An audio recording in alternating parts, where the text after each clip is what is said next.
आखिर मरते हुए कर्ण किसका नाम लिया, जिसे सुनकर पांडव समेत श्री कृष्ण भी चौंक उठे। दर्शक बंधु, कुरुक्षेत्र की रणभूमि, जहां धर्म और अधर्म के बीच अंतिम युद्ध चल रहा था।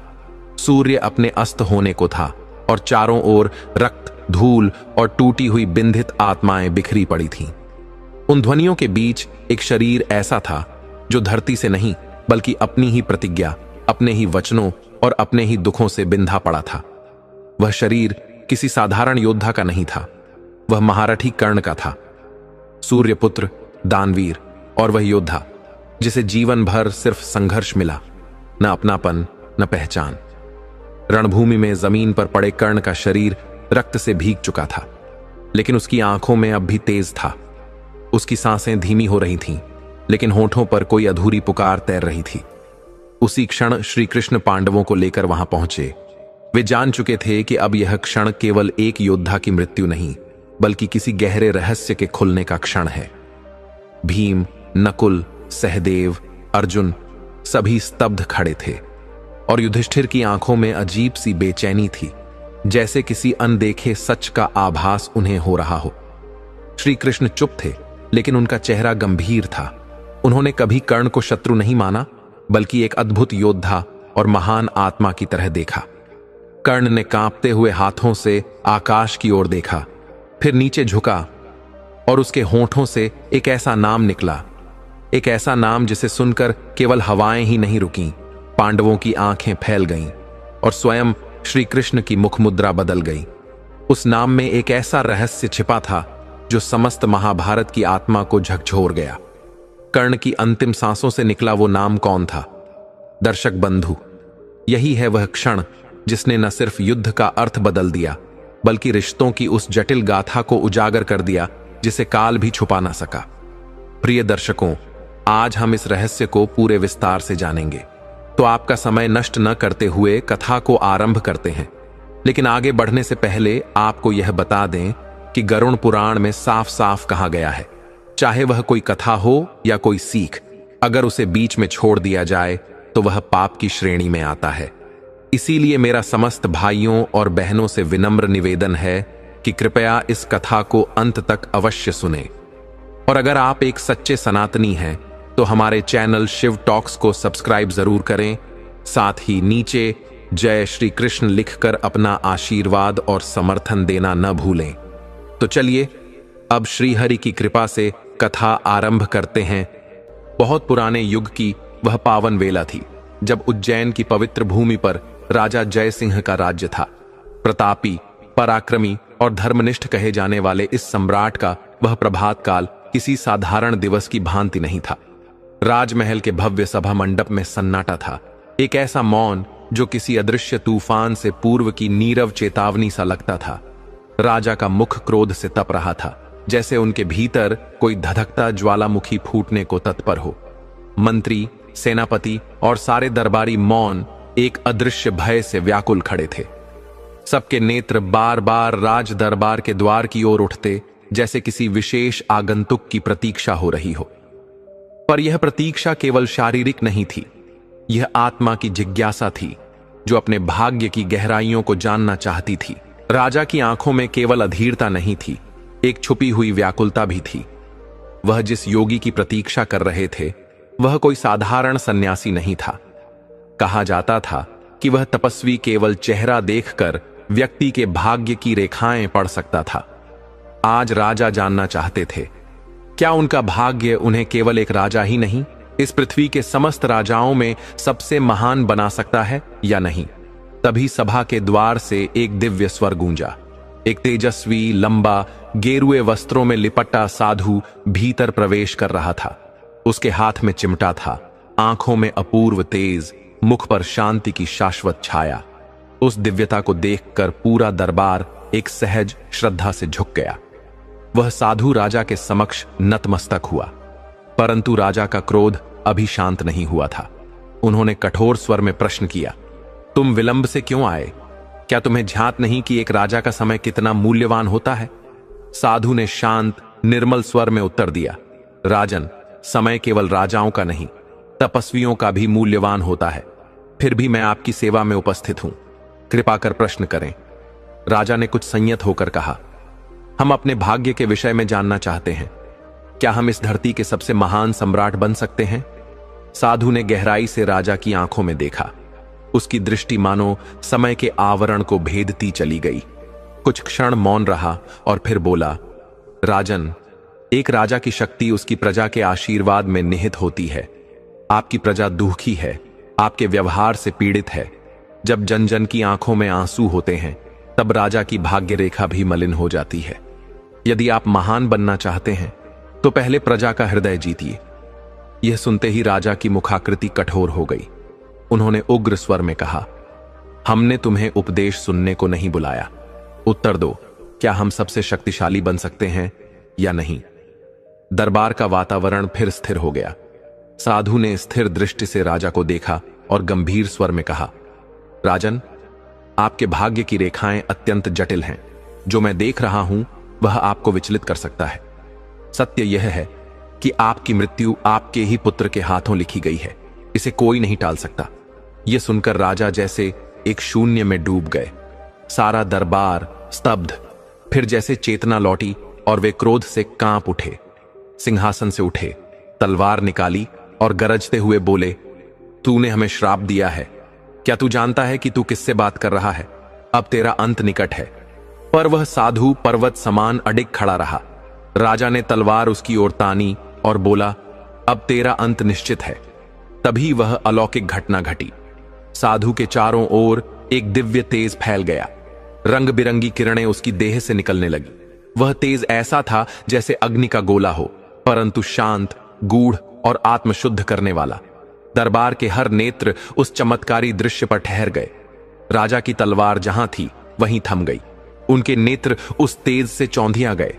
यह केवल एक साधु का चमत्कार नहीं था, यह उस सत्य का प्रकाश था जो केवल आत्मा को दिखता है। राजा का हृदय उसी क्षण भीतर से कांप उठा और वह दृश्य, वह क्षण युगों तक उज्जैन की धरती पर कथा बनकर गूंजता रहा। साधु ने अपनी आंखें मूंद लीं और उनके अधरों से एक दिव्य मंत्र की धीमी गूंज उठी। वह स्वर शांत था, पर उसमें एक ऐसी कंपन थी जो पूरे वातावरण को भक्तिमय कर रही थी। मानो समय, आकाश और पवन सभी उस साधना में लीन हो गए हों।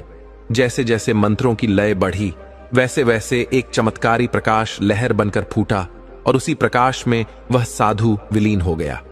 क्षण भर के लिए वह रंगीन रोशनी पूरे राजसभा में लहराने लगी, मानो स्वयं इंद्रधनुष पृथ्वी पर उतर आया हो। फिर सब कुछ थम गया, न कोई स्वर, न कोई गति। पर उस दिव्यता की उपस्थिति अब भी उस स्थान पर गहराई से महसूस की जा सकती थी। राजा जयसिंह की दृष्टि अब भी उस स्थान पर स्थिर थी जहां वह साधु थोड़ी देर पहले खड़ा था। उनके मुख पर क्रोध की लकीरों के साथ एक गहरी उलझन भी थी। यह घटना क्या थी? कोई संकेत, कोई चेतावनी? इसी गहन मौन को अचानक भंग किया महल के द्वार पर हुई हलचल ने। एक सैनिक हांफता हुआ भीतर आया, घुटनों के बल बैठा और कांपते स्वर में बोला, महाराज, संकट आ पड़ा है। पड़ोसी राज्य के सम्राट यशवर्धन ने हमारे राज्य पर आक्रमण कर दिया है। वह महल के द्वार पर खड़े होकर युद्ध की ललकार कर रहे हैं। इस वाक्य ने जैसे पूरे दरबार में एक तूफान ला दिया। आशंका, भय और अज्ञात भविष्य की छाया वहां उपस्थित हर आत्मा पर छा गई। परंतु राजा जयसिंह के भीतर अब एक नई आग जल उठी थी। उनकी आंखें अंगारे की तरह जल रही थीं। वे तत्काल सिंहासन से उठे, तलवार खींची और सिंहनाद करते हुए बोले, तो अब युद्ध की वेला आ ही गई है। यशवर्धन ने साहस किया है तो अब उसे दंड भी भोगना होगा। राजा के पीछे सेना, मंत्रीगण और अंगरक्षक भी युद्ध के लिए कटिबद्ध हो उठे। जैसे ही वे महल के विशाल द्वार से बाहर निकले, वहां सामने भयंकर दृश्य था। राजा यशवर्धन अपनी विशाल सेना के साथ रणभूमि में डटे हुए थे। उनके चेहरे पर प्रतिशोध की ज्वाला थी। उनके झंडे आकाश को चीर रहे थे और नगाड़ों की गूंज से आकाश तक कांप उठा था। राजा जयसिंह ने अपनी तलवार उठाकर हुंकार भरी, यशवर्धन, तूने मेरे राज्य पर आक्रमण कर अपने विनाश को बुलाया है। आज तेरे अभिमान को मैं चूर कर दूंगा। प्रत्युत्तर में यशवर्धन भी गरजे, जयसिंह, तेरे अन्याय और अत्याचार अब सीमाओं से पार हो चुके हैं। मैं धर्म की रक्षा करने आया हूं। जयसिंह ने तीखी हंसी के साथ उत्तर दिया, तेरी यह ललकार ही तेरा अंत है। आज तेरी सेना भी जाएगी और तेरा वंश भी। इतना कहते ही रणभूमि में शंखनाद हुआ, युद्ध का नगाड़ा बज उठा। दोनों सेनाएं भयंकर गर्जना के साथ भिड़ गईं। तलवारों की टकराहट, घोड़ों की टापें और सैनिकों की ललकारों से धरती थर्रा उठी। प्रतीत हुआ जैसे स्वयं प्रकृति इस विध्वंस से डर गई हो। जयसिंह रणभूमि में यमराज समान लगे। उनके हर वार से शत्रु सैनिक धाराशायी होते चले गए। पर राजा यशवर्धन भी पराक्रमी योद्धा थे। उन्होंने भी जयसिंह की सेना पर भारी आघात किए और वीरता से युद्ध किया। अंततः वह क्षण आया जब दोनों सम्राट आमने सामने थे। यशवर्धन ने पहला वार किया, जिसे जयसिंह ने कुशलता से टालते हुए पलटवार किया। उनका प्रहार सीधा यशवर्धन के वक्षस्थल में लगा। वह घायल होकर भूमि पर गिर पड़े। उनकी आंखों में करुणा परंतु शब्दों में भविष्य था। जयसिंह, तूने मुझे हरा दिया है, पर याद रख, अधर्म की विजय सदा नहीं रहती। तेरा अंत भी निश्चित है और वह अंत तेरे ही वंश से आएगा। यह कहकर उन्होंने अंतिम श्वास ली। उनका स्वर जैसे आकाश में गूंजता हुआ नियति बन गया। जयसिंह ने तलवार उठाकर गर्जना की, जिसने हमें ललकारा उसका यही अंजाम हुआ। पर भीतर कहीं साधु की वाणी फिर से प्रतिध्वनित हो रही थी, तेरा अंत तेरे ही कुल से होगा। जयसिंह युद्ध में विजयी तो हुए, पर भीतर कोई बीज अंकुरित हो चुका था, संशय और भय का बीज। जब वे दरबार लौटे, उनके मुख पर विजय का तेज था, पर हृदय में अभिमान और चिंता एक साथ पल रहे थे। उन्होंने तलवार उठाकर आदेश दिया, जाओ, यशवर्धन के राज्य में उद्घोषणा कर दो। उनका राजा अब नहीं रहा, उनके वंश का अंत कर दो। यही हमारा आदेश है। राजा की वाणी सुनकर सेना में उन्माद भर गया। युद्ध घोष हुआ, तलवारें लहराईं और घोड़े फिर दौड़ पड़े। उधर यशवर्धन के महल में कोहराम मच गया। भय, चिंता और शोक की छाया फैल चुकी थी। जहां पहले संगीत और ऐश्वर्य था, वहां अब भय और सन्नाटा था। महल के गुप्त कक्ष के बाहर राजगुरु चिंता से व्याकुल खड़े थे। बार बार द्वार की ओर देखते, जैसे किसी अदृश्य संकल्प की प्रतीक्षा कर रहे हों। तभी कक्ष का द्वार खुला और एक दासी बाहर आई, जिसकी गोद में एक नवजात बालक था। वह कांपती हुई बोली, गुरुदेव, रानी वसुंधरा ने एक सुंदर पुत्र को जन्म दिया है। राजगुरु ने बालक की ओर देखा। उनकी आंखों में आश्चर्य की एक झलक उभरी, जो तुरंत पीड़ा में बदल गई। उन्होंने कहा, यह घड़ी आनंद की नहीं, दुख की है। दासी ने घबराकर पूछा, गुरुदेव, क्यों? एक पुत्र जन्मा है, यह तो उत्सव का अवसर है। राजगुरु ने गहरी सांस ली और बोले, दासी, तुम्हें झांत नहीं, महाराज यशवर्धन अब नहीं रहे। युद्ध में जयसिंह के हाथों उनका वध हो चुका है। यह समाचार शीघ्र ही सबको झांत होगा। दासी यह सुनकर स्तब्ध रह गई। राजगुरु ने कहा, और इससे भी भयानक सत्य यह है कि जयसिंह ने आदेश दिया है, यशवर्धन के वंश का समूल नाश किया जाए। यह शिशु अब शत्रु के लिए संकट है, वे इसे जीवित नहीं छोड़ेंगे। दासी की आंखों में भय उमड़ आया। गुरुदेव, अब हम क्या करें? इस शिशु को कहां छुपाएं? राजगुरु की आंखों में अब केवल चिंता नहीं, एक दिव्य संकल्प की अग्नि भी जल रही थी। उन्होंने तेज स्वर में पर शांत भाव से कहा, समय अत्यंत अल्प था। वह बालक केवल एक नवजात नहीं था, वह यशवर्धन की अंतिम आशा, अंतिम ज्योति और समस्त भविष्य की संभावनाओं का वाहक था। राजगुरु के भीतर एक दृढ़ विश्वास उभर आया था कि यही बालक एक दिन अन्याय के अंधकार को समाप्त करेगा और अपने पिता की मृत्यु का प्रतिशोध लेगा। उसे हर हाल में बचाना आवश्यक था। तभी महल के द्वारों पर भारी धमक सुनाई दी। सैनिकों की कठोर आवाजें गलियारों में गूंज उठीं। वे दरवाजे तोड़ने लगे थे। राजगुरु ने दासी को संकेत दिया, जल्दी करो, रानी वसुंधरा और शिशु को लेकर गुप्त सुरंग से निकल जाओ। मैं सैनिकों को यहीं रोकने का प्रयास करूंगा। समय हमारे विपरीत है, पर हम प्रयास किए बिना पीछे नहीं हटेंगे। दासी ने शिशु को हृदय से चिपकाया और महल की उन अंधेरी सुरंगों की ओर भागी, जिनका भेद केवल राज परिवार और कुछ विशिष्ट लोग ही जानते थे। जैसे ही वह अंधेरे में समा गई, महल में भगदड़ मच गई। राजा जयसिंह की सेना महल को चारों ओर से घेर चुकी थी। तलवारों की खनक, घोड़ों की टापें और सैनिकों की गर्जनाएं महल की छतों तक गूंजने लगीं। हर ईंट भय से कांप उठी। एक कक्ष में रानी वसुंधरा अपने नवजात को गोद में लिए बैठी थीं। उनकी आंखों में गहरा भय था। पास ही राजगुरु उन्हें साहस दे रहे थे। परंतु उनके मुख पर भी चिंता की रेखाएं स्पष्ट थीं। तभी दरवाजे पर तेज धमाके होने लगे। 2 सैनिक जबरन भीतर घुसे। एक ने कहा, मुझे पूरा विश्वास है कि यही बालक यशवर्धन का उत्तराधिकारी है। हमें इसे खोजकर समाप्त करना है। यह राजा जय सिंह का आदेश है। दूसरा बोला, हमें पहले ही झांक था कि रानी गर्भवती हैं। यह शिशु राजा जय सिंह के लिए भविष्य का संकट है। इसे नष्ट करना आवश्यक है। इतना कहकर एक सैनिक दासी की ओर झपटा और शिशु को उसकी गोद से छीन लिया। बालक की करुण रुदन पूरे कक्ष में गूंज उठी। दासी ने उसे बचाने का भरसक प्रयास किया, लेकिन सैनिकों की निर्दयता के आगे वह कुछ न कर सकी। दूसरे सैनिक ने तलवार से उस पर वार किया। वह भूमि पर गिर पड़ी, रक्त फर्श पर फैल गया। यह देख रानी वसुंधरा चीख पड़ी। राजगुरु ने तुरंत परिस्थिति को समझते हुए द्वार भीतर से बंद किया और रानी की ओर गंभीर स्वर में कहा, महारानी, समय हमारे विरुद्ध है। बालक छीन लिया गया है। महाराज यशवर्धन युद्ध भूमि में बलिदान हो चुके हैं और अब शत्रु आपके पुत्र को भी समाप्त करना चाहता है। हमें तुरंत यहां से निकलना होगा। रानी की आंखों से अश्रुधारा थमने का नाम नहीं ले रही थी।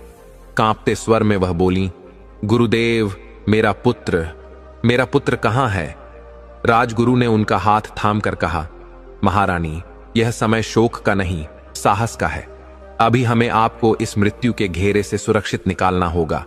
उन्होंने कक्ष के एक कोने की ओर संकेत करते हुए कहा, देखिए, वहां से एक गुप्त सुरंग निकलती है, जिसे महाराज यशवर्धन ने विशेषतः ऐसे संकट के समय के लिए बनवाया था। यह सुरंग सीधे जंगल तक जाती है। ईश्वर की कृपा रही तो हम सुरक्षित पहुंच जाएंगे। रानी वसुंधरा का हृदय जैसे टूट चुका था। उनके स्वामी अब नहीं थे और पुत्र भी उनकी गोद से छिन गया था। कांपते स्वर में बोली, गुरुदेव, जय सिंह अत्यंत निष्ठुर है। उसने मेरे स्वामी को निर्दयता से मारा और अब मेरे पुत्र को भी समाप्त करना चाहता है। बताइए, मैं इस जीवन का क्या करूं? राजगुरु ने करुणा से उनका कंधा थामा और श्रद्धा से बोले, महारानी, अब धैर्य छोड़ने का समय नहीं है। आपके स्वामी का बलिदान व्यर्थ नहीं जा सकता। आपको उस बलिदान की लौ को जीवित रखना है। आपका पुत्र केवल आपका नहीं, पूरे राज्य का भविष्य है। एक दिन वही न्याय की मशाल बनकर प्रकट होगा और वह संग्राम तभी पूर्ण होगा जब आप जीवित रहेंगी। रानी वसुंधरा की आंखों में आंसुओं के बीच अब एक नई लौ झलकने लगी थी। उन्होंने धीरे धीरे अश्रु पोंछे। अब उनके मुख पर दुख से अधिक दृढ़ निश्चय का प्रकाश था। राजगुरु ने उनका हाथ थामा और उन्हें उस गुप्त द्वार तक ले गए जिसे संकट की घड़ी में उपयोग के लिए बनाया गया था। उन्होंने फर्श पर रखा भारी पत्थर हटाया और नीचे एक संकरी अंधेरी सुरंग प्रकट हुई। उन्होंने कहा, चलिए महारानी, यह मार्ग हमें जंगल तक ले जाएगा, लेकिन शीघ्रता आवश्यक है। रानी ने एक बार मुड़कर उस कक्ष की ओर देखा जहां से उनका पुत्र छीन लिया गया था। वह क्षण उनकी आत्मा पर एक अमिट घाव की भांति अंकित हो गया था। फिर उन्होंने गहरी सांस ली और कठोर मन से उस अंधेरे मार्ग में प्रवेश कर लिया। उधर जंगल के एक कोने में राजा जय सिंह के 2 सैनिक नवजात शिशु को लेकर बढ़ रहे थे। रात का घना अंधकार और उस पर जंगल की भयंकर निस्तब्धता उनके क्रूर इरादों को और अधिक भयावह बना रही थी। पहला सैनिक हंसते हुए बोला, अब इसका क्या करना है? राजा का आदेश है, इसे मार डालो। दूसरा बोला, तलवार की क्या आवश्यकता, इसे इन झाड़ियों में फेंक दो। भूख, प्यास और जंगली जानवर इसका अंत कर देंगे। हमारे हाथ भी नहीं गंदे होंगे। पहला सैनिक अट्टहास करता हुआ बोला, और जब हम राजा को बताएंगे कि अब उनका सबसे बड़ा संकट समाप्त हो गया है, तब वह हमें सोने से भर देंगे। दूसरे ने सहमति में सिर हिलाया और दोनों ने नवजात को झाड़ियों में फेंक दिया।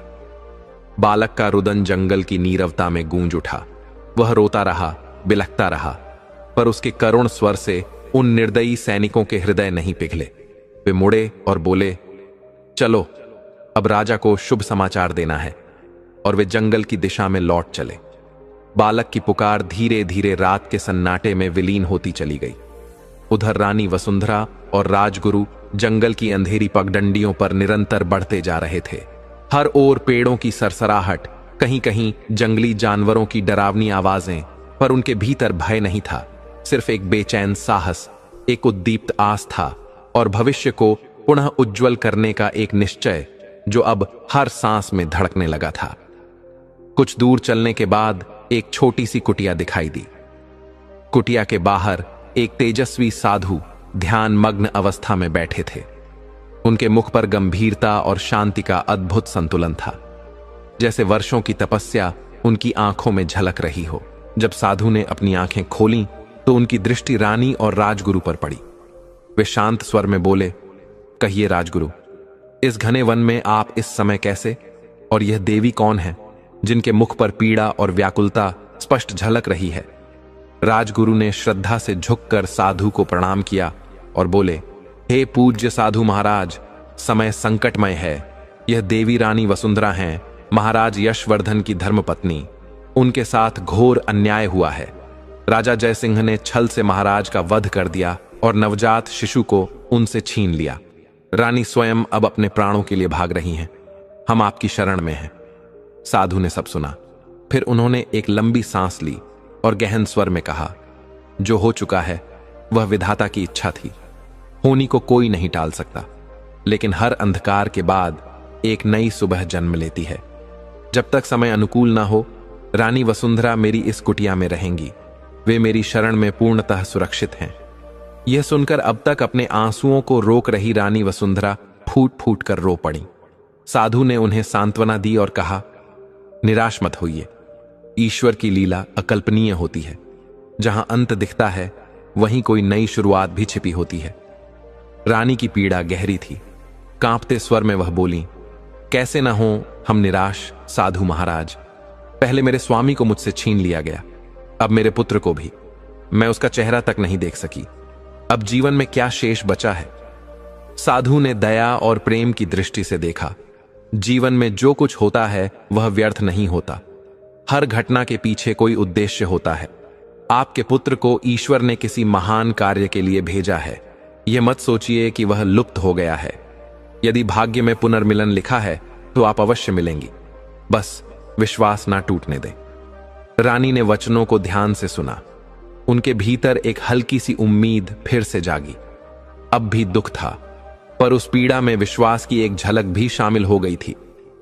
साधु बोले, अब आप इस वन की शरण में हैं। मैं आपकी रक्षा करूंगा। यह समय है धैर्य, भक्ति और विश्वास का। यदि ईश्वर ने आपको जीवित रखा है तो समझिए कि आपका कर्म अब भी अधूरा है। आपकी यात्रा अब एक नए अध्याय में प्रवेश कर रही है। रानी वसुंधरा ने आंसुओं को पोंछा और साधु के चरणों में झुककर आशीर्वाद मांगा। साधु ने करुणा से हाथ उठाया, ईश्वर का स्मरण कीजिए। आपका पुत्र भाग्यशाली है। उसका जीवन अभी खत्म नहीं हुआ है। उसका भविष्य अभी बाकी है। वह संसार में कोई बड़ा कार्य करने आया है। चांदनी झोपड़ी के बाहर बिखरी हुई थी। रात की नीरवता में भी एक रहस्यमय शांति फैली हुई थी। पर उस घने जंगल की चुप्पी के बीच रानी वसुंधरा की आंखों में अब आंसू नहीं, एक तेज था, प्रतिशोध और उम्मीद से जलता हुआ। वह अब केवल शोकग्रस्त स्त्री नहीं रही। वह एक मां थी जो अपने पुत्र को खोजने और अपने पति की हत्या का बदला लेने के लिए जीने को तैयार थी। उधर उज्जैन के महल में एक और रात करवटें बदल रही थी। राजा जयसिंह महल के गलियारे में बेचैनी से टहल रहे थे। उनके चेहरे पर तूफान से पहले की आंधी जैसा तनाव था। मन में विचार उमड़ रहे थे। अब मैं एक पुत्र का पिता बनने वाला हूं जो मेरा उत्तराधिकारी बनेगा। तभी एक दासी सामने आई। चेहरे पर भय और झिझक साफ थी। राजा ने अधीरता से पूछा, बोलो, क्या समाचार है? रानी कैसी हैं? दासी ने सिर झुकाकर कहा, महाराज, बधाई हो। रानी मैनावती ने एक पुत्र को जन्म दिया है। राजा के चेहरे पर क्षणिक संतोष की रेखा उभरी, लेकिन उन्होंने दासी के स्वर में छिपी घबराहट को पहचान लिया। उनका चेहरा कठोर हो उठा। तुम इतनी डरी हुई क्यों हो? रानी ठीक हैं? दासी कांपती हुई बोली। रानी जी बेहोश हैं। संभव है कि सुबह तक उन्हें होश आ जाए। राजा ने राहत की सांस ली, लेकिन दासी की आंखों का भय उन्हें विचलित कर गया। उन्होंने तीव्र स्वर में पूछा, सच सच बताओ, क्या बात है? दासी थरथराते स्वर में बोली, महाराज, आप स्वयं जाकर बालक को देख लीजिए। राजा जयसिंह कक्ष की ओर बढ़े और भीतर गए। जैसे जैसे पालने के पास पहुंचे, चेहरे का रंग बदलने लगा। बालक अत्यंत कुरूप था। मुख विकृत, पेट असामान्य रूप से फूला हुआ आंखों में कोई चमक नहीं।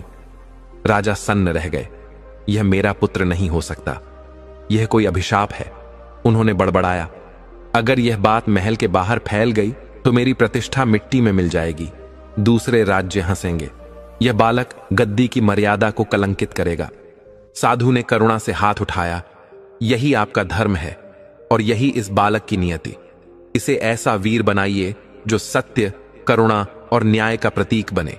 और इस प्रकार जो बालक राजा जय सिंह के छल से महल में पहुंचा वही शिवांश कहलाया और राजकुमार बना, जबकि जो बालक जंगल में त्यागा गया वही वरी के नाम से रानी वसुंधरा की गोद में पला और नियति की उस चाल का हिस्सा बना जिसे स्वयं समय ने रचा था। समय बीतता गया। 20 वर्षों का लंबा काल चक्र समाप्त हुआ। अब शिवांश 20 वर्षीय युवक बन चुका था, तेजस्वी, सुंदर, आकर्षक और सभी गुणों से युक्त। उसकी राजसी शोभा, बुद्धिमत्ता और व्यक्तित्व की चर्चा पूरे राज्य में होती थी। राजा जय सिंह को यह देखकर गर्व होता था कि उसका निर्णय सफल रहा, लेकिन सब कुछ उतना शांत नहीं था जितना बाहर से दिखाई देता था। राज्य में अजीब घटनाएं होने लगी थीं। एक अज्ञात नकाबपोश योद्धा जो बिजली की गति से आता और क्षण भर में गायब हो जाता। वह राजा के अत्याचारी सैनिकों पर हमला करता, निर्दोषों को बचाता और फिर हवा में विलीन हो जाता। राजा के सैनिक उसे पकड़ने में सदा असफल रहते। उसकी तलवार की गति, उसकी चाल और उसका साहस, सब कुछ असाधारण था। एक दिन राजधानी के मुख्य बाजार में कोलाहल मच गया। 2 सैनिक एक गरीब फल विक्रेता को पीट रहे थे। उनके मुख पर घमंड और क्रोध था। तूने हमसे फल के बदले कीमत मांगने की हिम्मत कैसे की? वे उसे धकेलते, लात मारते, अपमानित करते। फल विक्रेता गिड़गिड़ाया, मालिक, मैंने यह फल आपके लिए ही तोड़े हैं, कृपा करके मत मारिए, मैं बस अपना परिश्रम मांग रहा हूं। पर सैनिक और भी निर्दयी हो उठे, आज तुझे सबक सिखाते हैं। लोग खड़े थे लेकिन डर से चुप। तभी घोड़े की टापों की गूंज आई। धूल उड़ाता हुआ एक घुड़सवार बाजार में दाखिल हुआ। उसका चेहरा नकाब से ढका था, आंखों में तेज, चाल में आत्मविश्वास, तलवार पर बंधी उंगलियों में जरा भी हिचक नहीं। वह सैनिकों के सामने जा खड़ा हुआ, बोला, बस करो, इस गरीब पर हाथ उठाना बंद करो वरना परिणाम बुरे होंगे। सैनिक घूर कर बोले, तू कौन होता है हमें रोकने वाला? हम राजा जय सिंह के सैनिक हैं, भाग जा यहां से। लेकिन युवक टस से मस न हुआ। तभी एक सैनिक चिल्लाया, ये वही नकाबपोश है, और तलवारें खिंच गईं। लेकिन युवक की प्रतिक्रिया बिजली जैसी थी। उसकी तलवार ऐसी निकली जैसे तूफान टूट पड़ा हो। पहले ही वार में एक सैनिक की तलवार दूर जा गिरी। दूसरा सैनिक दौड़ा, लेकिन वह वहीं गिर पड़ा, निशब्द, निर्जीव। बाजार में भगदड़ मच गई, पर वह युवक शांत था। उसने फल वाले से कहा, डरो मत, अब तुम्हें कोई नुकसान नहीं पहुंचाएगा। वह कुछ बोलने ही वाला था कि नकाबपोश युवक हवा की तरह ओझल हो गया। उसी समय महल के द्वार पर एक घायल सैनिक पहुंचा। उसे तुरंत राजा जय सिंह के दरबार में ले जाया गया। सिंहासन पर बैठे राजा के चेहरे पर कठोरता और आंखों में ज्वाला थी। सैनिक घुटनों के बल गिरा। महाराज, वह नकाबपोश फिर दिखाई दिया। उसने मेरे सामने मेरे साथी को मार डाला। दरबार में हलचल मच गई। राजा गरज उठे, तुमने उसे रोका क्यों नहीं? सैनिक कांपते हुए बोला, महाराज, मैंने पूरा प्रयास किया, पर वह बहुत तेज था। उसकी तलवार बिजली की तरह चलती है। राजा ने गहरी सांस ली। चेहरा क्रोध और चिंता से भरा था। उन्होंने मंत्री धर्मपाल की ओर देखा। मंत्री जी, यह नकाबपोश अब मेरी सहन शक्ति की सीमा पार कर चुका है। मैंने राजकुमार शिवांश को इसकी जांच की जिम्मेदारी दी थी। आखिर अब तक शिवांश क्या कर रहे हैं? मंत्री ने सिर झुकाकर कहा, महाराज, वे शिकार के लिए जंगल गए हुए हैं। राजा मौन हो गए। फिर बोले, मंत्री जी, एक बात लगातार परेशान कर रही है। हर बार जब शिवांश शिकार पर जाते हैं तभी यह नकाबपोश प्रकट होता है। क्या यह केवल संयोग है या कोई छिपा हुआ संबंध? पूरा दरबार स्तब्ध हो गया। सबने एक दूसरे की ओर देखा। मंत्री ने झिझकते हुए कहा, महाराज, आपकी आशंका निराधार नहीं कही जा सकती। हो सकता है राजकुमार शिवांश और इस नकाबपोश के बीच कोई संबंध हो। राजा जय सिंह का चेहरा और भी गंभीर हो उठा। उन्होंने कहा, यदि यह सत्य है तो यह न केवल मेरे राज्य बल्कि मेरे पूरे वंश के लिए संकट की घंटी है। मंत्री जी, मैं चाहता हूं कि आप इसकी गहराई से जांच करें, जानें कि यह नकाबपोश कौन है और वह मेरे पुत्र शिवांश से किस प्रकार जुड़ा हुआ है। मुझे शीघ्र उत्तर चाहिए। मंत्री ने शीश झुकाकर कहा, जैसा आदेश महाराज। मैं इस रहस्य से पर्दा उठाने के लिए हर संभव प्रयास करूंगा। राजा जयसिंह ने आंखें मूंद लीं और एक लंबी सांस ली। उनके भीतर प्रश्नों का एक तूफान चल रहा था। क्या शिवांश वास्तव में वही पुत्र है जिसे उन्होंने पाला है, या फिर नियति कोई और सत्य प्रकट करने जा रही है? इसी समय महल से दूर घने जंगलों के भीतर एक शांत और रहस्यमय आश्रय में रानी वसुंधरा अपने पुत्र वीर सिंह के साथ बैठी थीं। यह बालक वर्षों से अपनी पीठ की विकृति और असामान्य रूप के कारण संसार से कटा हुआ था, किंतु उसके भीतर एक तेज जल रहा था, सच की खोज का, अपने जन्म के रहस्य का। साधु महाराज, जो अब तक ध्यान में लीन थे, उन्होंने अपनी आंखें खोलीं और शांत स्वर में कहा, वीर सिंह, आज का दिन तुम्हारे जीवन का सबसे विशेष दिन है। मैंने वर्षों की साधना से एक दिव्य जड़ी बूटी तैयार की है। इसे पी लेने से तुम्हारा शरीर बलशाली और आकर्षक हो जाएगा। साथ ही तुम्हारे भीतर जो आत्मबल और आत्मविश्वास दबा हुआ है, वह भी जागृत हो उठेगा। वीर सिंह की आंखों में चमक उभरी। क्या यह सच है? क्या यह जड़ी बूटी मुझे बदल सकती है? साधु महाराज मुस्कुराए और बोले, यह केवल बाहरी रूपांतरण नहीं होगा, यह तुम्हारे भीतर सोई हुई वीरता को भी प्रकट करेगा। अब जाओ, श्रद्धा से यह अमृत पान करो। वीर सिंह ने दोनों हाथों से वह विशेष पात्र उठाया और जैसे ही उसने उसे पिया, समस्त वातावरण में रंग बिरंगी प्रभा फैल गई। एक तेज प्रकाश उसकी देह के चारों ओर नृत्य करने लगा। उसका शरीर परिवर्तित होने लगा। पीठ सीधी, कंधे चौड़े, चेहरा तेजस्वी और आंखों में अद्भुत आत्मबल। रानी वसुंधरा की आंखों से अश्रुधारा बह निकली। उन्होंने कहा, आज मुझे प्रतीत हो रहा है कि मेरा वीर सिंह अपने सच्चे रूप में प्रकट हुआ है। वीर सिंह ने श्रद्धा से अपनी मां की ओर देखा और पूछा, मां, यदि साधु महाराज मुझे पहले ही यह रूप दे सकते थे, तो उन्होंने ऐसा क्यों नहीं किया? साधु महाराज गंभीर हो उठे और बोले, बेटा, जब आत्मा की परीक्षा होती है, तब शरीर की कमजोरी ही तुम्हारे साहस की कसौटी होती है। यदि तुम यह रूप पहले ही पा लेते, तो तुम्हारा आत्मबल केवल बाह्य शक्ति पर निर्भर होता। लेकिन अब जब तुमने संघर्ष में स्वयं को सिद्ध कर दिया है, यह रूप तुम्हारे साहस का सम्मान है, सहारा नहीं। वीर सिंह ने साधु महाराज को प्रणाम किया। उसके मुख पर अब केवल आत्मबल, धैर्य और धर्म का तेज था। वह रानी की ओर मुड़ा। मां, मुझे आज्ञा दीजिए। अब मैं राजा जयसिंह के पास जाकर अपने पिता की हत्या का न्याय लूंगा। अधर्म को अब दंड मिलेगा। रानी ने दृढ़ता से उसके कंधे पर हाथ रखा। बेटा, मैं भी तुम्हारे साथ चलूंगी। मैं अपनी आंखों से देखना चाहती हूं जब मेरा पुत्र धर्म की रक्षा के लिए रणभूमि में खड़ा होगा। यह सुनते ही राजा जयसिंह के शरीर में बिजली सी दौड़ गई। उन्होंने सिंहासन के हत्थे को कसकर पकड़ लिया। उनकी आंखों में क्रोध की ज्वाला उठी। उसी क्षण दरबार के विशाल द्वार खुले और राजकुमार शिवांश आत्मविश्वास से भरे कदमों से भीतर प्रवेश कर गए। उनका मुख गंभीर और चाल दृढ़ थी। राजा जयसिंह उठ खड़े हुए। उनका स्वर कड़क उठा, क्या यह सत्य है शिवांश? क्या तुम ही वह नकाबपोश हो जिसने मेरे सैनिकों पर हमला किया? क्या तुमने अपने राज्य की सेना को घायल किया? क्या तुमने अपने पिता और धर्म को भुला दिया? शिवांश की आंखें राजा की आंखों में जाकर थमी। उन्होंने शांत स्वर में उत्तर दिया, हां पिताजी, वही नकाबपोश मैं हूं, और मैंने यह इसलिए किया क्योंकि आपके सैनिक उन निर्दोषों पर अत्याचार कर रहे थे जिनकी रक्षा करना हमारा धर्म था। राजा जयसिंह का चेहरा कठोर हो उठा। बस करो शिवांश, यह तुम्हारा भ्रम है, धर्म नहीं। तुम्हारा धर्म मेरी आज्ञा का पालन करना था, न कि सेना पर प्रहार करना। राज्य की मर्यादा की रक्षा करनी थी, न कि उसका उल्लंघन करना। लेकिन अब शिवांश का हृदय जाग चुका था और यह युद्ध अब केवल शक्ति का नहीं, आत्मा के सत्य का बन चुका था। लेकिन राजकुमार शिवांश डगमगाए नहीं। उन्होंने शांत किंतु दृढ़ स्वर में उत्तर दिया, पिताजी, जब राज्य की मर्यादा प्रजा के आंसुओं पर टिकी हो तो उसका पालन पाप बन जाता है। प्रजा का कल्याण ही सबसे बड़ी मर्यादा है। यदि आपके सैनिक मासूमों पर अत्याचार कर रहे हैं तो उन्हें रोकना ही मेरा धर्म है। चाहे इसके लिए मुझे आपके विरोध में ही क्यों न खड़ा होना पड़े। राजा जय सिंह का मुख तपते लोहा बन गया।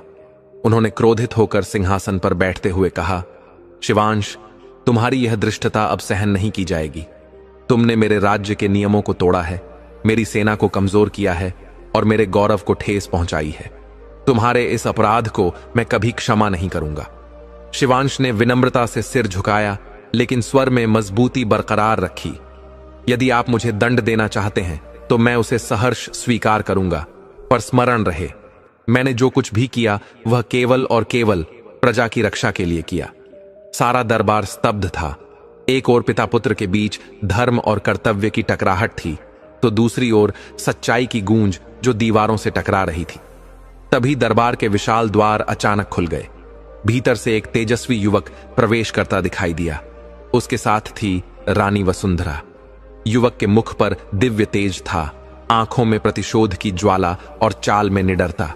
उसने सिंह की तरह गर्जना की, राजा जय सिंह, मैं तुम्हें युद्ध के लिए ललकारता हूं। तुम्हारे अधर्म, छल और पापों का प्रायश्चित करने का समय आ गया है। राजा जय सिंह ने गौर, आश्चर्य और कठोरता से उस अपरिचित योद्धा की ओर देखा और पूछा, तू कौन है जो मेरे दरबार में इस तरह घुस आया है? तभी रानी वसुंधरा आगे बढ़ी। उनके स्वर में वर्षों की पीड़ा और गर्व की झलक थी। राजा जय सिंह, यह मेरा पुत्र है वीर सिंह, और मैं हूं वसुंधरा, राजा यशवर्धन की विधवा। तुम्हें याद होगा, वर्षों पूर्व तुमने छल पूर्वक मेरे पति की हत्या कर दी थी। तुमने हमारे कुल को मिटा देने का आदेश दिया था, लेकिन विधाता ने हमें बचा लिया ताकि हम आज तुम्हारे पापों का हिसाब ले सकें। राजा जय सिंह हंस पड़े। हां, मुझे याद है, मैंने ही आदेश दिया था कि यशवर्धन के पूरे वंश का अंत कर दिया जाए। लगता है भाग्यवश तुम बच गए थे, पर अब नहीं, आज तुम्हारा भाग्य भी समाप्त होगा। वीर सिंह ने तलवार उठाई और गरजते हुए बोला, राजा जय सिंह, अब तुम्हारा अहंकार, अधर्म और पाप सबका अंत होगा। आज न्याय तुम्हें तुम्हारे ही सिंहासन पर मिलेगा। जय सिंह ने व्यंग्य से देखा। तभी राजकुमार शिवांश आगे बढ़े। उन्होंने वीर सिंह की ओर देखते हुए कहा, मैं नहीं जानता तुम कौन हो वीर सिंह, पर जान लो, राजा जय सिंह मेरे पिता हैं। यदि तुम्हारा युद्ध उनसे है तो पहले मुझे पार करना होगा। मैं अपने पिता की रक्षा करूंगा। वीर सिंह ने हंसकर कहा, तो क्या तुम्हारे पिता ने चूड़ियां पहन रखी हैं जो स्वयं युद्ध से भाग रहे हैं? यह सुनते ही जय सिंह का क्रोध फूट पड़ा। उन्होंने तलवार खींच ली और गरजते हुए बोले, किसने चूड़ियां पहनी हैं और किसमें युद्ध का सामर्थ्य है, यह अब पता चलेगा। और फिर शुरू हुआ एक भयंकर युद्ध।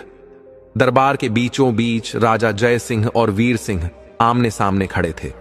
एक ओर वर्षों का अनुभवी सम्राट और दूसरी ओर तप, संघर्ष और साधना से गढ़ा युवा योद्धा। तलवारों की टकराहट से आकाश गूंजने लगा। चारों ओर युद्ध का गर्जन छा गया। जय सिंह अपने युद्ध कौशल के बल पर वीर सिंह को परास्त करना चाहते थे, लेकिन वीर सिंह की गति, शक्ति और धर्म की ऊर्जा उन्हें बराबरी की टक्कर दे रही थी। कुछ ही क्षणों में वीर सिंह की तलवार की तीव्रता ने जय सिंह को परास्त कर दिया।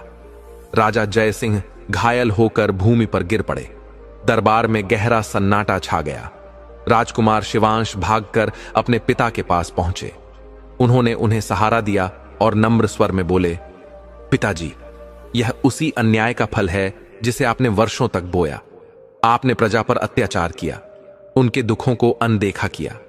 आज वही पीड़ा प्रतिशोध बनकर आपके सामने खड़ी है। राजा जय सिंह ने पहली बार अपने भीतर एक तूफान महसूस किया। पश्चाताप उनकी आंखों में था। पछतावा और आत्मग्लानि की रेखाएं स्पष्ट झलक रही थीं। उन्होंने देखा, प्रजा की सेवा में जहां उन्हें होना चाहिए था, वहां वे केवल सत्ता, स्वार्थ और भय में उलझे रहे। उनकी आंखों के सामने उनका बेटा भी उन्हें न्याय के कटघरे में खड़ा कर चुका था। वे भूमि पर पड़े थे। वीर सिंह तलवार थामे खड़ा था और शिवांश उनकी रक्षा कर रहा था। रानी वसुंधरा की आंखों में संतोष और वर्षों के संघर्ष की शांति दिखाई दे रही थी। उसी क्षण आकाश में एक अद्भुत दृश्य प्रकट हुआ। स्वर्ण और रत्नों जैसी रंग बिरंगी किरणें धीरे धीरे धरती की ओर उतरने लगीं, मानो स्वयं ईश्वर इस युद्ध का न्याय देख रहे हों। आकाश से उतरी स्वर्ण प्रभा की किरणों के मध्य अचानक एक दिव्य पुरुष प्रकट हुए। वे एक तेजस्वी साधु थे। उनके मुख पर ज्ञान का तेज था, आंखों में करुणा, और उनकी उपस्थिति ने दरबार को जैसे शांत, पवित्र और दिव्य बना दिया। उनके दर्शन मात्र से ही सारा दरबार श्रद्धा से झुक गया। हर चेहरा उनकी ओर देखने लगा, जैसे समय खुद किसी उत्तर की प्रतीक्षा कर रहा हो। साधु ने राजा जय सिंह की ओर गंभीर दृष्टि डाली और तब से निखरे स्वर में बोले, राजा जय सिंह, आज तुम्हारे कर्म तुम्हारे समक्ष खड़े हैं। समय का न्याय अब अपने उत्तरदायी को पहचान चुका है। जय सिंह ने कांपती आवाज में पूछा, आप कौन हैं महामुनि, और यह कैसी बात कह रहे हैं? साधु की वाणी अब और भी गहरी हो चली। मैं वह हूं जिसने वर्षों पहले राजा यशवर्धन के कुल को मिटने से बचाया था। मैं आज सत्य को प्रकट करने आया हूं, जिसे विधाता ने बहुत पहले ही लिख दिया था। वीर सिंह, जिसने आज तुम्हें परास्त किया, और शिवांश, जिसे तुमने पुत्र की तरह पाला, यह दोनों तुम्हारे ही कर्मों की रचना है। अब ध्यान से सुनो। दरबार एकदम निस्तब्ध हो गया। हर आंख साधु की ओर टिक गई। साधु ने कहना आरंभ किया, वर्षों पूर्व तुम्हारे ही आदेश पर राजा यशवर्धन के परिवार को समाप्त करने भेजे गए सैनिक एक नवजात शिशु को जंगल में छोड़ आए थे। उसी दिन तुमने अपने ही उस नवजात पुत्र को, जिसे उसकी काया देखकर त्यागने का निर्णय लिया था, उसी जंगल में फेंकवा दिया था। परंतु उस दिन नियति ने एक अद्भुत लीला रची। सैनिक गलती से यशवर्धन के सुंदर पुत्र को उठा लाए और तुम्हारे अपने पुत्र को वहीं छोड़ दिया। जिसे तुमने सुंदरता देखकर अपना पुत्र माना, वह राजा यशवर्धन का पुत्र शिवांश था, और जिसे तुमने त्याग दिया, वह वीर सिंह तुम्हारा असली पुत्र था। यह सुनते ही सारा दरबार स्तब्ध रह गया। राजा जय सिंह, शिवांश, वीर सिंह और रानी वसुंधरा की आंखों में अविश्वास, वेदना और आश्चर्य एक साथ तैरने लगे। साधु की वाणी अब करुणा से भरी थी। उस त्यागे हुए बालक की परवरिश वसुंधरा ने की। उन्होंने उसे अपने स्नेह, तप और औषधियों से बचाया, सींचा और वीर सिंह बनाया, तुम्हारा सच्चा पुत्र। और शिवांश, जिसे तुमने प्रेम, शिक्षा और उत्तराधिकार दिया, वह यशवर्धन का पुत्र था। यह लीला तुम्हारे ही कर्मों की देन है, और अब वह सत्य तुम्हारे सामने खड़ा है। राजा जय सिंह की आंखों से पश्चाताप के आंसू बह निकले। उनका स्वर कांप रहा था। क्या यह सब सच है? क्या वीर सिंह मेरा पुत्र है और शिवांश यशवर्धन का पुत्र? मैं तो जीवन भर झूठ में जीता रहा, केवल पाप किए, अन्याय किया। क्या अब भी मेरे लिए कोई क्षमा है? साधु ने शांत स्वर में उत्तर दिया, हर प्राणी को अपने कर्मों का फल मिलता है। तुम्हारे जीवन का यह अंतिम मोड़ वही न्याय है जिसे विधाता ने तय किया था। इतना कहकर साधु ने अपनी दोनों हथेलियां आकाश की ओर उठाई। चारों ओर दिव्य रंगों की लहर फैल गई। दरबार एक तपस्वी की कृपा में स्नान करता प्रतीत हुआ, और फिर उस दिव्य प्रकाश में साधु धीरे धीरे अदृश्य हो गए। उनके जाते ही राजा जय सिंह फूट फूट कर रोने लगे। कांपते हाथों से वीर सिंह और शिवांश की ओर देखा और धीरे से अंतिम सांस ली। उनका जीवन समाप्त हो गया। दरबार मौन हो गया। समय जैसे रुक गया। हर चेहरा किसी गहरे भाव में डूबा था, जैसे सत्य का बोझ बहुत भारी हो। वीर सिंह और शिवांश एक दूसरे को देख रहे थे। आंखों में सवाल, पीड़ा और व्याकुलता थी। शिवांश की दृष्टि रानी वसुंधरा पर पड़ी। वह बुदबुदाया, तो आप मेरी जन्मदात्री हैं, और जिन्हें मैंने मां माना वह मेरी मां नहीं थी। रानी वसुंधरा की आंखें भर आईं। उन्होंने स्नेह से शिवांश की ओर कदम बढ़ाए। हां बेटा, मैं तुम्हारी सगी मां हूं, लेकिन जिसने तुम्हें पाला, तुम्हें संस्कार दिए, वह भी मां ही थी। मां केवल रक्त से नहीं, प्रेम और त्याग से बनती है। वीर सिंह की आंखें भी भर आईं। मैंने अपने ही पिता की हत्या कर दी। क्या इससे बड़ा कोई अपराध हो सकता है? रानी वसुंधरा ने उसका हाथ थामा। नहीं बेटा, तुमने पाप नहीं किया, तुमने अधर्म का अंत किया है। वह व्यक्ति जो सिंहासन की भूख में निर्दोषों को कुचलता है, वह पिता नहीं, अत्याचारी होता है। तुमने धर्म के पक्ष में न्याय किया है। फिर उन्होंने दोनों बेटों की ओर देखा। तुम दोनों मेरे बेटे हो। नियति ने हमें अलग किया था, लेकिन ईश्वर ने हमें फिर से जोड़ा है। अब अतीत को पीछे छोड़ो।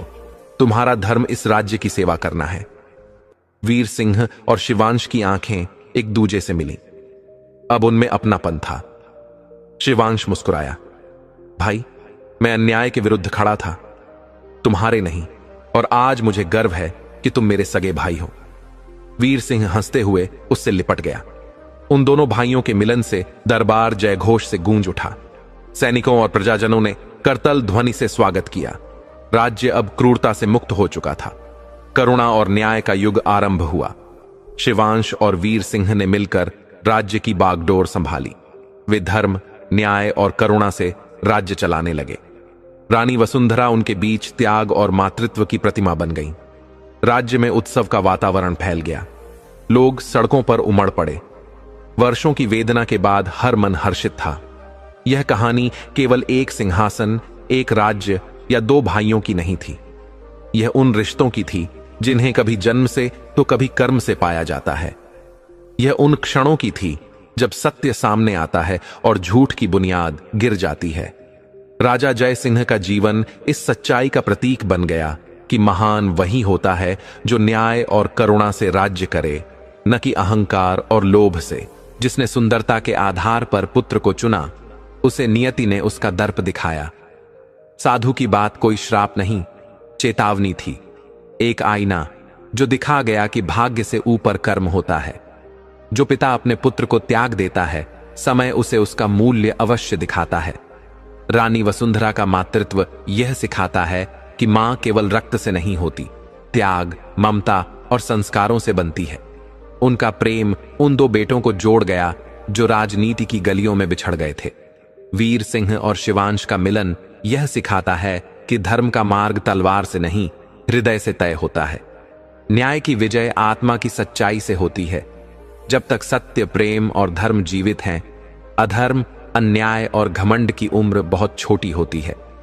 यह कहानी इतिहास में अमिट बनकर रह गई, क्योंकि इसमें केवल राजपाट नहीं, बल्कि इंसानियत की सबसे सुंदर जीत छुपी थी। सत्य की राह कठिन सही, लेकिन अंत में वही सिंहासन तक पहुंचती है।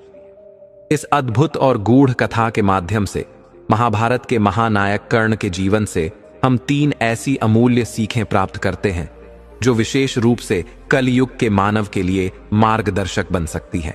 पहला, सत्य और धर्म के मार्ग पर चलने के लिए जन्म नहीं, कर्म जरूरी है। कर्ण का जीवन उस सत्य की गवाही है कि एक रथवान का पुत्र होकर भी उसने कभी अपने कुल या परिस्थिति का रोना नहीं रोया, बल्कि अपने परिश्रम, तपस्या और आत्मबल से उसने वह सम्मान पाया जो राजकुमारों को भी दुर्लभ था। उसी प्रकार इस कथा में वीर सिंह का जीवन भी यह सिखाता है कि भले ही तुम्हें जन्म में तिरस्कार मिला हो, यदि कर्म पवित्र हैं तो समय तुम्हें सिंहासन तक पहुंचाता है। आज के युग में जब व्यक्ति जाति, कुल और बाहरी सौंदर्य के आधार पर भेद करता है, यह शिक्षा उसे भीतर से बदलने के लिए पर्याप्त है। दूसरा, मातृत्व केवल रक्त से नहीं, बल्कि प्रेम और त्याग से होता है। कर्ण ने अपनी माता कुंती को अंतिम समय में भी दोष नहीं दिया, बल्कि उनका सम्मान करते हुए जीवन की आखिरी सांस तक उनका आदर बनाए रखा। इसी प्रकार इस कथा में रानी वसुंधरा ने उस बालक को अपनाया जिसे समाज ने कुरूप कहकर त्याग दिया था। उनका मातृत्व बताता है कि एक मां का हृदय उस ईश्वर के समान होता है जो हर निर्बल को अपनी गोद में आश्रय देता है। कलयुग के लिए यह शिक्षा अत्यंत आवश्यक है। जहां रिश्ते केवल स्वार्थ और सुविधा पर टिके हों, वहां यह याद रखना चाहिए कि मां वह होती है जो तुम्हारे पतन में भी तुम्हारे साथ खड़ी रहती है। तीसरा, जब धर्म और अधर्म आमने सामने खड़े हों तो मौन अपराध होता है। कर्ण ने दुर्योधन की मित्रता निभाने के लिए कई बार धर्म संकट में स्वयं को उलझाया, लेकिन अंत में वह अपने निर्णय के प्रति निष्ठावान रहा। वह जानता था कि द्रौपदी के चीर हरण में उसकी मौन सहमति एक पाप थी, परंतु उसने उस अपराध का भार जीवन भर ढोया। इस कथा में शिवांश जब अपने पिता जय सिंह के विरुद्ध खड़ा होता है, तब वह सिखाता है कि धर्म केवल आज्ञा पालन में नहीं, बल्कि पीड़ितों की रक्षा में होता है। कल युग में जब अन्याय आम होता जा रहा है और लोग केवल मूक दर्शक बने रहते हैं, तब यह शिक्षा अत्यंत प्रासंगिक है कि यदि अन्याय के विरुद्ध तुम नहीं बोले तो तुम भी अपराधी हो। निष्कर्षतः इस कथा में कर्ण के जीवन की प्रतिध्वनि स्पष्ट सुनाई देती है। त्याग, संघर्ष, सत्य की खोज और आत्मग्लानि की वह धारा जो जीवन को तपाकर ही महान बनाती है। कलयुग में जब मनुष्य संबंधों को संदेह से, सौंदर्य को मूल्य से और न्याय को सत्ता से तौलता है, तब कर्ण जैसे पात्र यह सिखाते हैं कि मानव का सबसे बड़ा शत्रु उसका अहंकार होता है और सबसे बड़ा धर्म उसका अंतःकरण। दर्शक बंधु, यह कथा अब भी यही समाप्त नहीं होती। अब हम जानेंगे कि कर्ण की मृत्यु से ठीक पहले कौन सा एक नाम उसने लिया, जिसे सुनकर श्री कृष्ण भी मौन हो गए, और दानवीर का हृदय अंत में किसके लिए रोया। दर्शक बंधु, कभी कभी एक युद्ध जीतकर भी इंसान हार जाता है, और कभी कभी मृत्यु की दहलीज पर खड़ा व्यक्ति जीवन की सबसे सच्ची पुकार को प्रकट करता है। यह कथा है उस वीर की जिसे संसार ने सूत पुत्र कहकर तिरस्कृत किया, लेकिन जिसने अंत तक अपना धर्म नहीं छोड़ा। यह कथा है दानवीर कर्ण की। कुरुक्षेत्र की भूमि पर जब सूर्य अस्त हो रहा था और घायल कर्ण अपनी अंतिम सांसें ले रहा था, उस समय चारों ओर एक विचित्र निस्तब्धता छा गई थी। शरीर रक्त से लथपथ था, परंतु हृदय अब भी किसी की प्रतीक्षा में धड़क रहा था। श्री कृष्ण उस क्षण उसके समीप खड़े थे। उन्होंने देखा वह योद्धा जिसने जीवन भर सम्मान के लिए लड़ाई लड़ी, आज अपनी मृत्यु को स्वीकार कर शांत है। लेकिन तभी कर्ण की सूखी पड़ी आंखों से एक आंसू बहा और उसने धीमी पर दृढ़ आवाज में एक नाम लिया, मां। श्री कृष्ण चुप हो गए। उनका मुख निर्विकार था, लेकिन उनके हृदय में जैसे कोई गूंज उठी। कर्ण ने कांपती आवाज में कहा, मुझे जीवन भर यह ध्यात ही नहीं था कि मैं एक राजकुमार हूं। मां कुंती ने मुझे तब अपनाना चाहा जब मैं युद्ध भूमि में अपने भाइयों के विरुद्ध खड़ा था, परंतु मैं उन्हें पहले ही दिन मां कहकर पुकारना चाहता था। उस दिन जब मैं तीरंदाजी सीखना चाहता था, पर कोई मां नहीं थी जो मेरा हाथ थामे। उसने कहा, मेरा हृदय मां के लिए नहीं रोया क्योंकि वह मुझे पहचान नहीं पाई, बल्कि इसीलिए रोया कि मैं जीवन भर उनके पास था और वे मुझे पहचान कर भी मौन रहीं। श्री कृष्ण अब भी मौन थे, क्योंकि वह जानते थे यह वह पीड़ा थी जिसे कोई देवता भी नहीं समझा सकता। कर्ण की अंतिम सांसें चल रही थीं। उसने कहा, हे माधव, कृपया मेरी मां से कहना कि उनका पुत्र एक सच्चा क्षत्रिय बना। मैंने दान दिया, वचन निभाया और अधर्म से लड़ा, पर मां के लिए मेरा हृदय हमेशा कोमल ही रहा। उस क्षण सूर्य जैसे थोड़ी देर के लिए थम गया हो, हवाएं रुकीं और एक महान आत्मा मां के नाम की पुकार लेकर इस संसार से विदा हो गई।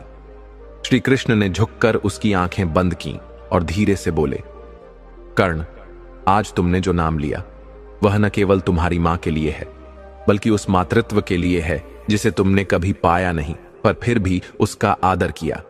दर्शक बंधु, यह केवल एक योद्धा की मृत्यु नहीं थी, यह एक बेटे की पुकार थी जो जीवन भर मां के स्नेह के बिना जीता रहा। और अंत में जब सब समाप्त हो रहा था, तब भी उसने किसी युद्ध, किसी शत्रु, किसी पीड़ा का नहीं, केवल मां का नाम लिया। यही कर्ण का सबसे बड़ा दान था, हृदय का दान। और यही वह क्षण था जिसने श्री कृष्ण को भी मौन कर दिया। दर्शक बंधु, कर्ण चला गया, पर अपने पीछे छोड़ गया एक प्रश्न, क्या जीवन में शक्ति, दान, वीरता ही सब कुछ है, या उस मां की ममता भी कुछ मायने रखती है जिसे हमने कभी जिया ही नहीं? जिस कर्ण को समाज ने सूत पुत्र कहा, जिसे रणभूमि में हराया गया, वह अंत में विजयी हुआ अपने हृदय की कोमलता से। उसने दिखा दिया कि सच्चा योद्धा वही होता है जो क्रोध से नहीं, प्रेम से विदा ले। और श्री कृष्ण जो साक्षात साक्षी थे उस महायुद्ध के, जब उन्होंने कर्ण के मुख से मां शब्द सुना तो वह मौन हो गए, क्योंकि यह वह क्षण था जब धर्म, अधर्म, नीति, युद्ध सब तिरोहित हो गए थे। रह गया था केवल एक पुत्र का पुकारता हृदय। दर्शकों, कर्ण की कथा हमें सिखाती है कि जीवन में चाहे जितनी भी ऊंचाइयां पालो, मन में मां की कमी हो तो आत्मा अधूरी रह जाती है। अगर यह कथा आपके हृदय को छू गई हो तो इसे अपने मित्रों और परिवारजनों के साथ जरूर साझा करें, और ऐसी ही और भी गूढ़, अनकही और आत्मा को स्पर्श करने वाली कथाओं के लिए हमारे चैनल को सब्सक्राइब करें, बेल आइकन दबाएं, ताकि अगली बार जब कोई कथा जन्म ले तो आप सबसे पहले उसका साक्षात्कार करें। जय श्री कृष्ण, जय कर्ण, जय सनातन धर्म।